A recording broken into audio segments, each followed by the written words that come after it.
یہ بیعت تھی. پچھلے 40 سال سے روڈا ڈالا ہوا تھا کہ قصاص عثمان کہاں لے یہ خلافت, یہ بادشاہی لے پھر قصاص عثمان لے. پھر 40 سال میں 20 سال میں کوئی بتا دے ایک آدمی کو پکڑ کے کہا ہو کہ قصاص عثمان لینا ہے نہیں کو صرف بہانا تھا. باہر امام حسن نے کہا لے لو صرف پکڑ.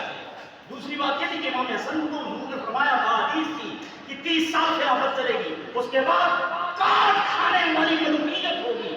جب 30 سال پورے ہوئے امام حسن نے فرمایا ایک دن بھی کاٹ کھانے والی بادشاہت میں نہیں جاؤں گا, بس اللہ اکبر. خلافت ختم. آپ اس گندے دور کے ایک دن میں بھی نہیں جانا چاہتے. اور تیسری بات یہ تھی کہ آپ سے لالچ میں بہت سے لوگ ادھر چلے گئے, تھوڑے رہ گئے. فرمایا امام حسن کا یہ بات کا خطبہ ہے.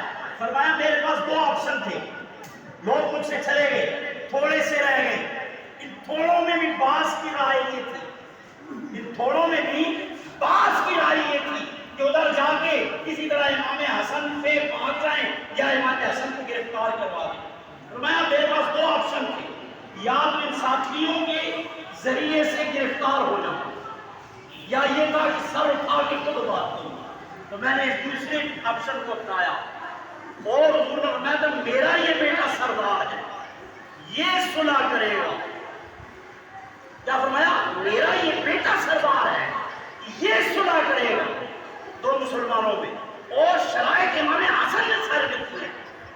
جو فاتح ہوتا ہے وہ شرائط رکھتا ہے, جو پڑھاتا ہے اس کے پاس معاہدے کے لیے جاتے ہیں, اس کے لیے اس کے پاس آئے.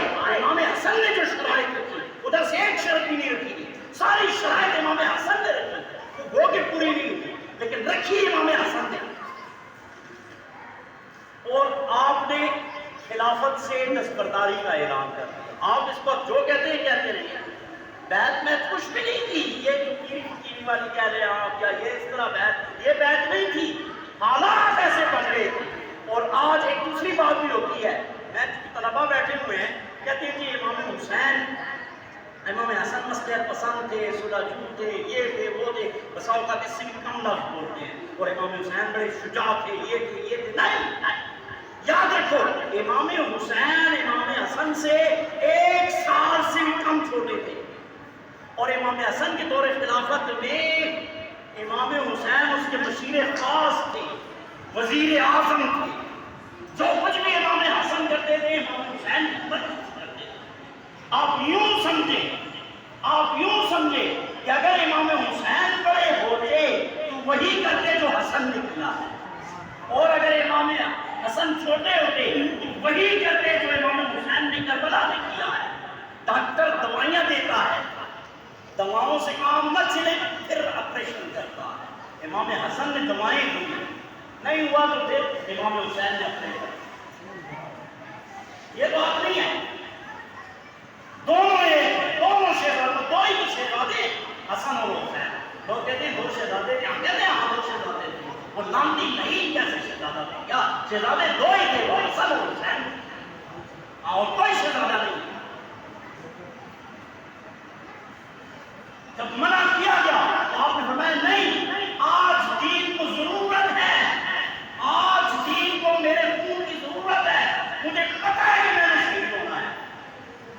اور آپ گئے, آپ کو پتا تھا کہ میں کوئی عام آدمی کو ہوں نہیں.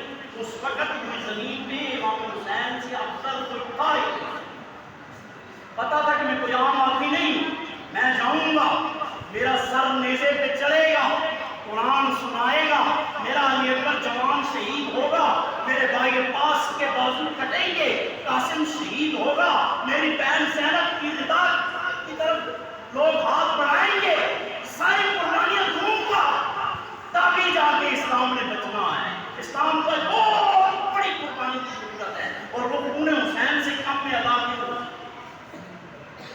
سمجھے بات, وہ خون حسین سے کم میں ادا نہیں ہو سکتی. امام علی مقام امام حسین گئے, کھڑے ہو گئے سامنے, شہید ہو گئے, اپنا سب کچھ قربان کر دیا, دین رسول کو بچا لیا.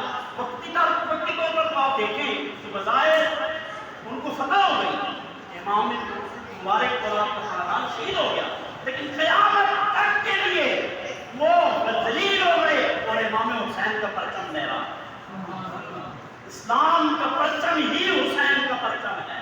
آج ظالم فاسق فاجر جو کرے، لیکن ہم کہیں گے کہ یہ باطل ہے، کیونکہ خون حسین نے ہمیں سکھایا ہے، استعارہ ہے۔ آج کوئی ظلم کرے، کچھ کرے تو مظلوم کے لیے حسین کا لفظ استعمال ہوتا ہے، ظالم کے لیے یزید کا لفظ استعمال ہوتا ہے۔ اگر امام علی مقام بیعت کر لیتے، خاموش ہو جاتی ہے سب کے سامنے، آج ساری دنیا کے لیے دلیل بن جاتا کہ حکمران ظلم کرے، شراب پیے، بدکار ہو، جو مرضی ہے کرتا رہے، کیونکہ حکمران کے لیے جائز ہے۔ امام علی مقام امام حسین نے قربانی دے کے بتا دیا کہ ظالم جابر جو مرضی ہے کرتا رہے، وہ اسلام نہیں ہے۔ آج لوگ کہیں گے کہ فلاں نے یہ کیا، فلاں نے یہ کیا، کہیں گے کہ یہ یزید ہے، یہ یزیدی ہے، اور کوئی کھڑا ہو جائے تو کہتے ہیں یہ حسینی ہے۔ امام علی مقام امام حسین نے قربانی دی ہے، جہاد فرمایا ہے، ظالم کو للکارا ہے، اس کے سامنے کھڑے ہوئے ہیں، چاہے اپنا کچھ نہ رہا لیکن اسلام کو بچایا۔